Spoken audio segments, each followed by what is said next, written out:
friends. It's Tracey and Violet and Boris and Jerry from Tea Time with Tracey and Violet and Boris and Jerry. And I'm about to do my October TBR. Oh, I'll show you this quick. I've done 2 other videos tonight, but I've used a different teacup each time. I got this because I thought it was pretty. I can't remember if I've had her out, but she has little dainty feet and stuff, and just beautiful, just beautiful. I'm having some Earl Grey vanilla tea, and I just want to show some of the books I'm hoping to read this month. I am not going to say definite I'm going to read these, because then I'm just going to jinx myself into not reading these. I don't know. I can't stick to TBRs, and I probably won't read all these because it's a lot, but it gives me options, so that's what I'm going to do. Oh, there's one here. The video I just did was of books I read in September, and one of them was The Last Man Standing, book 1 of that. It's a zombie apocalypse one. It's zombie apocalypse. There's 3 books in here, and I plan on reading at least 1 more book in here in October, and then 1 maybe in November. I'm not sure, depending on. But I really, really liked book 1, so I want to read book 2. So there's one of my books. Another book I want to read is Let the Right Ones In. I don't know a lot about this. I think it has to do with a child vampire befriends another child. And I guess it's a bit of a haunting story. I don't know, like maybe killing. I don't know. I guess it's a motion picture too. I've never seen it. But I want to read this one. I've had this book for about a year. I need to read it. And a vampire-ish story, but child vampire. Children. I don't know. So, yeah, I'm going to read that one. Another one I'm hoping to read is Bestial by Ray Gratton. This is book 2 in his werewolf series. Like, he has 2 books. I read the first book last year. It's called Ravenous, and this is book 2. And yeah, I thought I'll throw a werewolf book up in my October reading. I'll try to get this one done. I mean, it's not super long, but I have kind of a stack here. But yeah, werewolf. Don't really know what it's about. I don't know if it continues on from that story or not. I'm really not sure. Just a minute. One of my kids are coming down. Yeah, again, I don't know whether that continues on. It wouldn't have to, or I'm not sure. So that. This one I seen one person talk about, and I know it's about cannibals. I seen this because it reminded me of Thanksgiving. I usually have a big feast for Thanksgiving, and I'm just like, oh, look at that. I could read that. And here in Canada, our Thanksgiving's in October. It's called Reception. All I know about this, just what I read on the back, this young girl, Ainsley, takes on the role of... Ainsley is in rehab right now, but her sister is getting married, so she's going to be the bridesmaid. And she goes to the middle of the hill country, an isolated resort in the middle of hill country, a place where the cell reception is virtually non-existent, and everyone else there seems a stranger, primed to spring. Tensions are already high between Boone's and their withdrawal-suffering eldest, who's since become a family embarrassment. And when the wedding reception takes a vicious turn, Ainsley and her sister must work together to fight for survival and escape the resort before the groom's cannibalistic family adds them to the post-wedding menu. What? Yeah. Happy Thanksgiving, everybody. Yeah, I love Thanksgiving. And yeah. A cannibalistic story. So... this one is by, that's by Kenzie Jennings.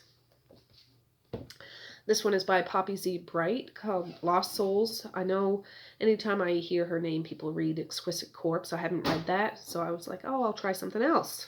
And eventually I'll get to that, but I wanted to try something else. This is a vampire book, like young, new vampires, I think, or just young vampires. 2 that end up meeting up with 3 other young vampires, vagabond vampires, and then travel across New Orleans, I think. but the three that they're hooked up with are quite vicious, and the two that were together to begin with, I don't think so much. I think there's a ghost or something. I don't know.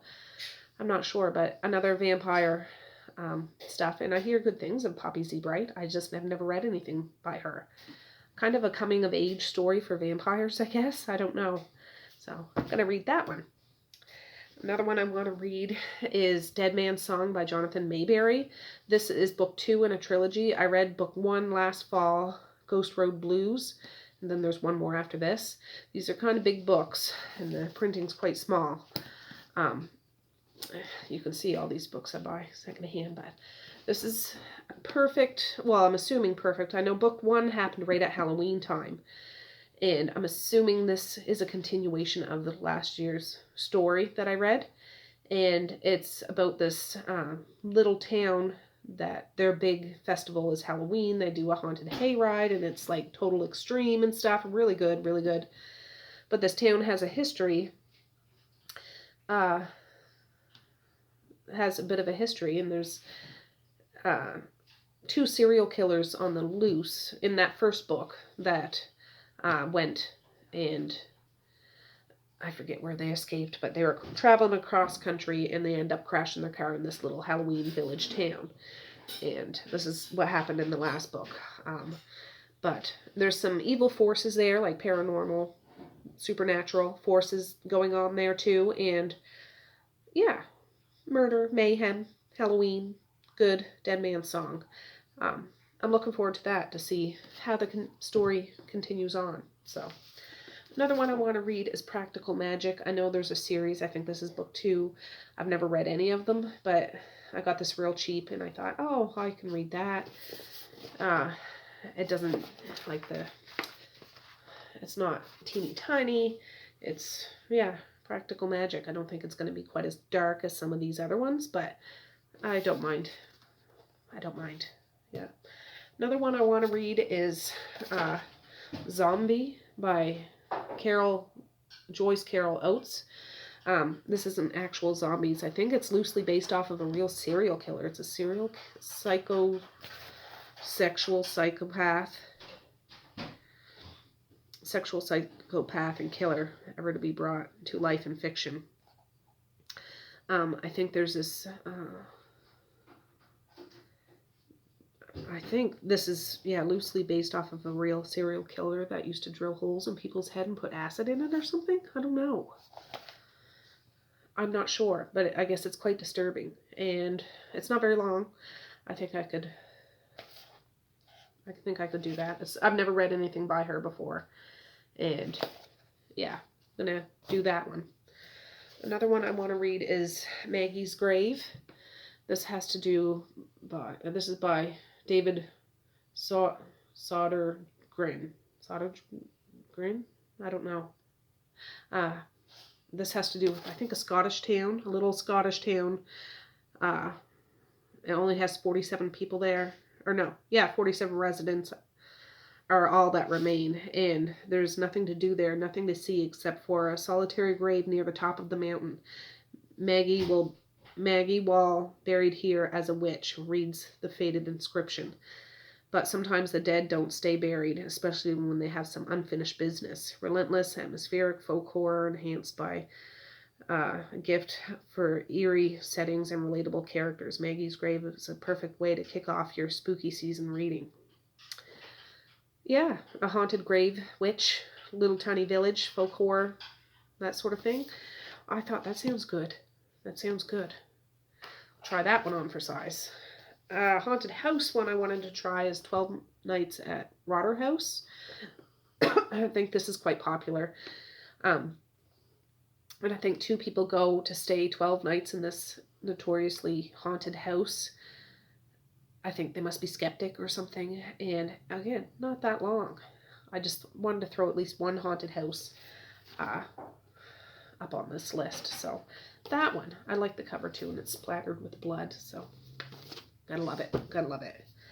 Another one, I wasn't sure whether to do this one in the fall or the winter because it seems like it's very cold, but it's called Cold Skin by, who was this by? J.W. Oyker. This is Albert Sanchez Panel, Cold Skin. This is about a young man that is sent to relieve, a young man on board a way to assume the post of the weather official. Here he plans to live in solitude for a year at the cold ends of the earth, but on shore he finds no trace of the man whom he has been sent to replace, only the lighthouse, a deserted cabin, and its surrounding sea, and a mysterious castaway. Then night begins to fall.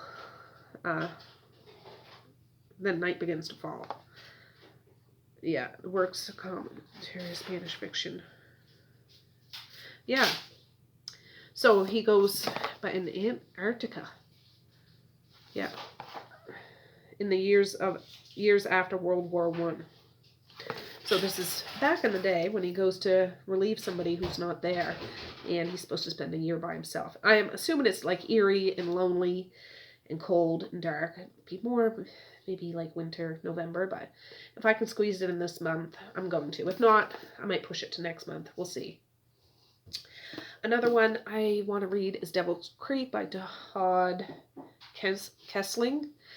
This is kind of a cult book. I think this is in Kentucky. Yeah, years ago there was a church. What was it called? Church of Holy Voices, a death cult where Jacob Masters preached the gospel of a nameless God.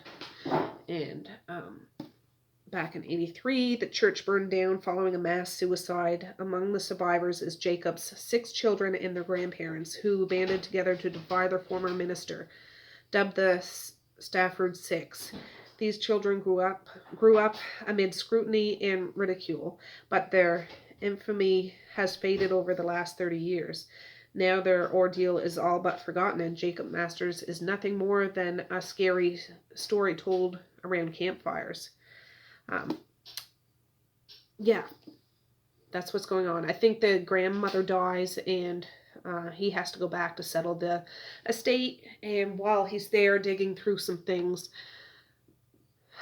are discovered in regards to this cult death stuff. I don't know if it's supernatural or not. I really have no idea. But I wanted a cult book on this list, and I got one. So, that one. Another one I wanted to read is a Brian Keene book. I've never read Brian Keene. I do have some other books. I have 2 of his zombie books up there. I was debating on whether doing that. But I thought, I'll just do this one for now and do a zombie, because I'm already doing the Keith Taylor zombie book. This is kind of zombie, I think, though. But it's not a duology or whatever. I think this is just like a complex. And then there's crazy people. There's no warning, no chance of escape. They came suddenly, naked, bloodthirsty, sadistic. They descended upon the Pine Village apartment complex, relentlessly torturing and killing anyone they could find. Fearing for their lives, the residents of the complex must band together: a young trans woman, a suicidal middle-aged writer, a lonely Vietnam vet, a newlywed couple, an elderly widow, a single mother and her son, 2 on-the-run criminals, and a serial killer known as the Exit. 11 strangers. The only thing that they have in common is an unstoppable horde that wants to kill them. If they are to make it through the night, they must fight back. Yeah, it's probably going to be a jolly good time to read this. It's probably going to be entertainment, like unrealistic entertainment, so I can enjoy it. Yeah, that one. I wanted to read, I see a lot of people talking about Gone to See the Riverman by Christopher Triana, and I haven't read that. So I think I ordered 3 books, but I only put 2 on this list. I want to save one for November. I ordered The Long Shadows of October. This is about a haunted house that's possessed by a sentient being that I think is part succubus and witch and ghost or something. These 2 young men, I think, are gone to house sit. And I want to read it because it has the word October in the thing. So, I don't know. That Gone to See the Riverman is very popular and sounds really good. So, I want to try some of his other works. Another one by him is They All Died Screaming. This has to do with some disease. It's called the Scream, I think. It's called the scream. Once you get it, you simply can't stop screaming. Like, you can't sleep, you can't eat. All you do is scream until you go crazy. And I'm assuming either kill yourself or kill other people, or you just, yeah. And I'm just like, oh my gosh. Yeah, these aren't very long books, so I could probably knock those off too. But they all died screaming. Could you imagine being in a town or a city of people just screaming their heads off? All right, last but not least, I want to read the cormorant, which is a bird, and I'm not sure if this is a haunted house book or what. A young family receives a surprise when old Uncle Ian dies and leaves them the cottage in North Wales.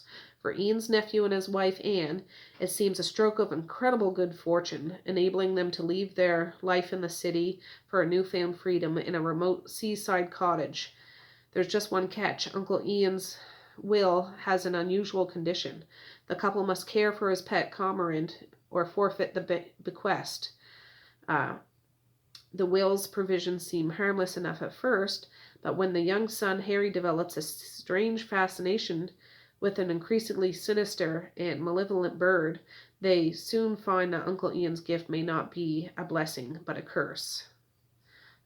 This is Stephen Gregory's first novel, earned widespread critical acclaim, winning the Somerset Maugham Award and drawing comparisons to the works of Poe.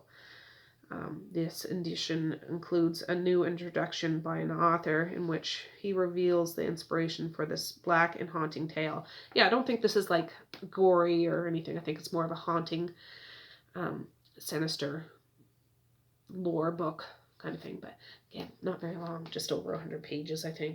120 pages. Yeah. So I think that's everything I want to read. Who knows? I might pick up another book and not read any of these. I don't know. But I thought I'd try to do a October haunty, spooky, gruesome, cannibalistic TBR while I drink vanilla Earl Grey tea and, yeah, Jerry over there, over my shoulder and stuff. But anyways, let me know if you've read any of these books, what you suggest as a really good scare the crap out of me book, or whatever. I'd be open to suggestions. So anyways, I'm going to say peace, love, and happiness today and every single day. Please like, share, and subscribe if you so choose, but if not, that's okay too. I still love ya. I still want all the happiness in the world for each and every one of you out there. I certainly do. I really, really honest and truly do. Yes, I do. So, okay, guys, with that, I'm going to say have a good night or have a good morning, and I might see you in the future. Bye. Catch bleach.